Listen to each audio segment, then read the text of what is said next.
चलिए इसे समझते हैं। मान लीजिए आपको किसी बहुत ज़रूरी काम से कहीं जाना है, कोई इमरजेंसी है।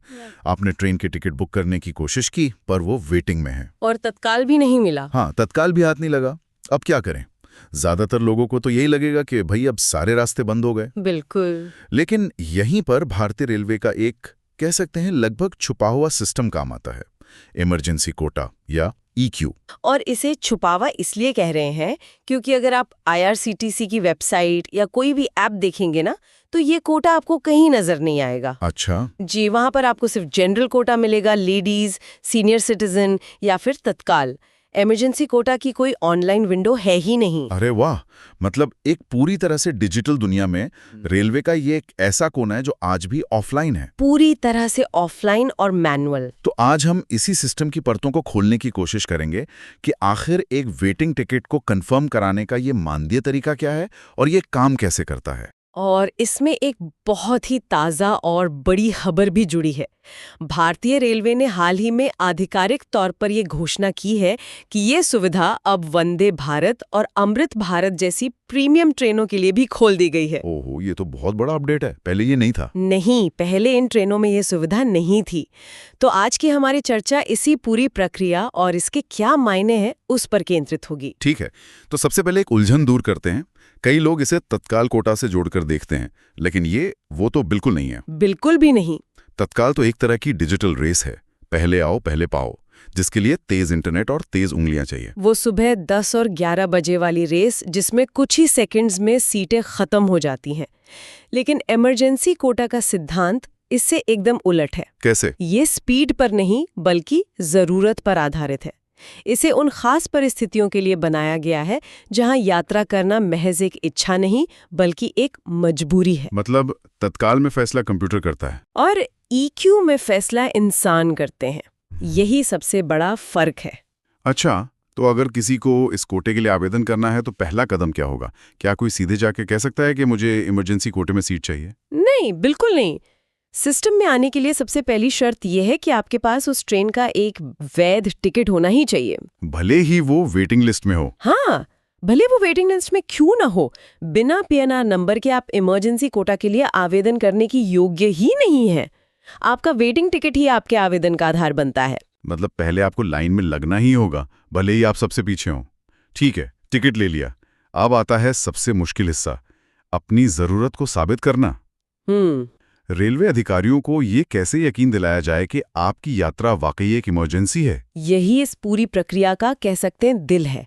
आपको एक ठोस कारण देना होगा और हमारे सूत्रों के मुताबिक रेलवे कुछ वजहों को दूसरों पर प्राथमिकता देता है। जैसे? सबसे ऊपर आती है मेडिकल इमरजेंसी, जैसे किसी को इलाज के लिए दूसरे शहर ले जाना हो या कोई किसी बीमार रिश्तेदार के साथ अटेंडेंट बनकर जा रहा है। ये तो समझ आता है। और इसके अलावा? इसके बाद आती है कोई पारिवारिक आपात स्थिति, जैसे परिवार में कोई दुर्घटना हो गई हो या भगवान न करे किसी का निधन हो गया हो। अच्छा। ऐसी दुखद परिस्थितियों में तत्काल यात्रा की जरूरत को अधिकारी आसानी से समझते हैं। और तीसरी मुख्य श्रेणी है सरकारी ड्यूटी। अगर किसी अधिकारी या कर्मचारी को ऑफिशियल काम से अचानक कहीं जाना पड़ रहा है तो उसे भी प्राथमिकता मिलती है। मैं ये सोच रहा हूँ कि अगर किसी को ऐसी जरूरत पड़े तो क्या वो डॉक्टर की पर्ची और बाकी सब दस्तावेज 24 घंटे के अंदर जमा कर पाएगा? ये प्रक्रिया भी अपने आप में एक तनावपूर्ण काम लगता है। बिल्कुल, और ये तनाव इस प्रक्रिया का हिस्सा है। कारण तय करने के बाद आपको एक औपचारिक आवेदन पत्र लिखना होता है। एक एप्लीकेशन? हाँ, एक फॉर्मल एप्लीकेशन। ये कोई साधारण चिट्ठी नहीं होती। इसमें आपको अपनी पूरी स्थिति विस्तार से समझानी होती है। बीमारी कितनी गंभीर है, डॉक्टर का क्या कहना है या घटना की पूरी जानकारी क्या है। मकसद है लिखित में ये साबित करना कि ये यात्रा क्यों टाली नहीं जा सकती। और जाहिर है सिर्फ लिखने से तो काम नहीं चलेगा, सबूत भी देने होंगे। हाँ, दस्तावेजों की एक छोटी लेकिन बहुत जरूरी लिस्ट है। पहला, आपके वेटिंग लिस्ट वाले ट्रेन टिकट की फोटोकॉपी। ठीक है। दूसरा, यात्री का पहचान पत्र जैसे आधार कार्ड की कॉपी। और तीसरा, जो सबसे जरूरी है, वो है आपके कारण का सबूत। प्रूफ? जी, प्रूफ। मेडिकल इमरजेंसी है तो डॉक्टर की पर्ची, कोई मेडिकल रिपोर्ट, किसी और इमरजेंसी के लिए उससे जुड़ा कोई भी आधिकारिक पत्र जो आपकी बात की पुष्टि कर सके।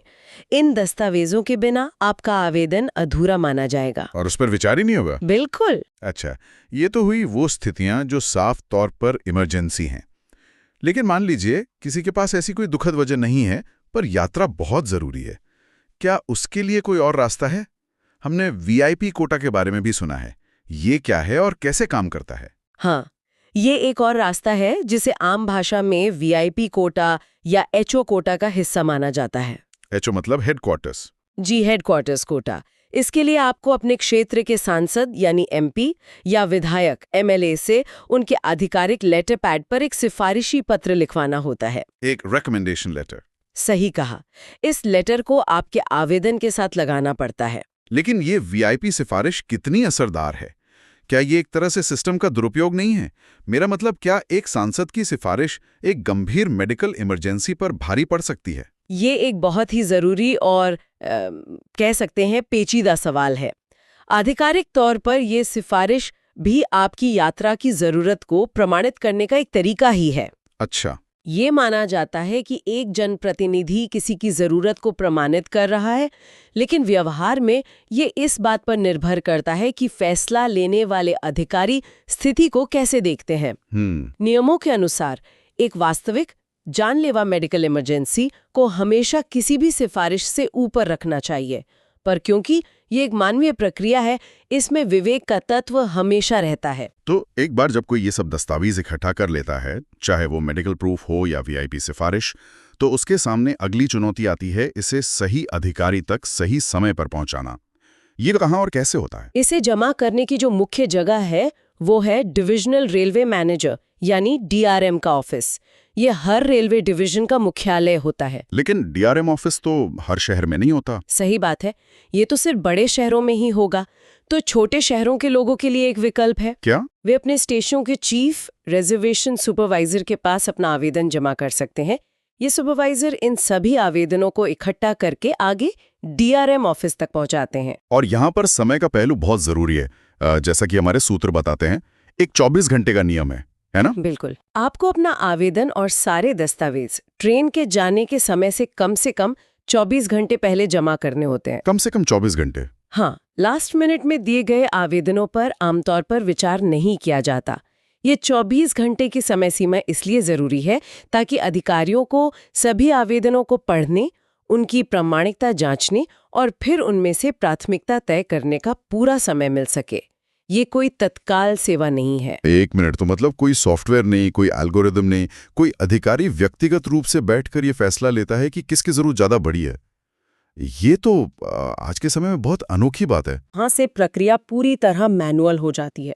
रेलवे के नामित अधिकारी, जो अक्सर सीनियर कमर्शियल मैनेजर रैंक के होते हैं, सभी आवेदनों को एक साथ रखकर उनकी समीक्षा करते हैं।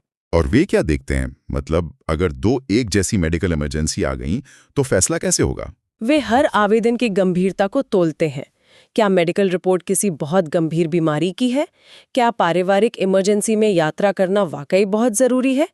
क्या सभी दस्तावेज असली लग रहे हैं? और ये भी देखना होता है कि हर ट्रेन में इस कोटे के तहत सीटें कितनी हैं। ये बहुत सीमित होती हैं।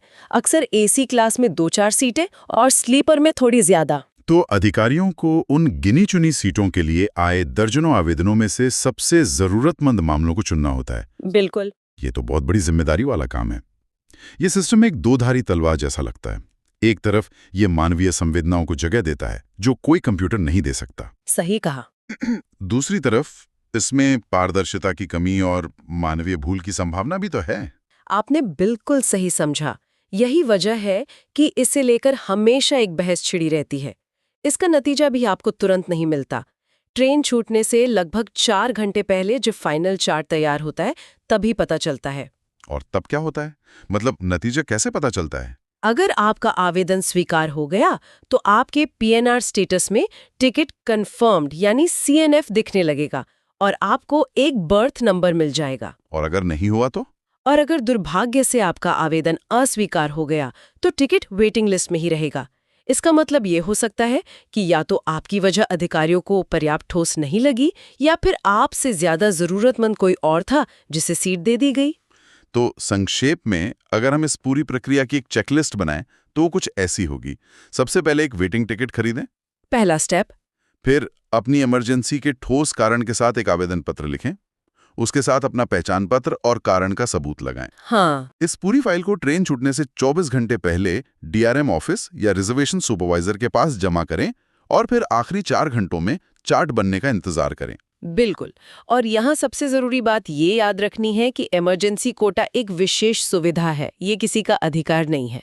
इसका उपयोग बहुत जिम्मेदारी से और केवल वास्तविक जरूरत पड़ने पर ही किया जाना चाहिए। और जैसा आपने शुरू में बताया, अब वंदे भारत और अमृत भारत जैसी प्रीमियम ट्रेनों में भी यात्री सुविधा का लाभ उठा सकते हैं। जी, जो कि एक बहुत ही महत्वपूर्ण अपडेट है। ये पूरी प्रक्रिया वाकई सोचने पर मजबूर करती है। हम एक ऐसे युग में जी रहे हैं जहां सब कुछ ऑटोमेटेड और डेटा ड्रिवन होता जा रहा है। ऐसे में भारतीय रेलवे का ये मैनुअल सिस्टम, जो पूरी तरह से अधिकारियों के विवेक पर आधारित है, एक अलग ही कहानी कहता है। ये सवाल उठता है कि जब दो एक जैसे जरूरी मामले सामने आते होंगे तो वो कौन सा मानवीय पैमाना होता होगा जिस पर एक को दूसरे पर चुना जाता है। और ये सिस्टम पारदर्शिता और मानवीय विवेक के बीच इस नाजुक संतुलन को कैसे बनाए रखता है।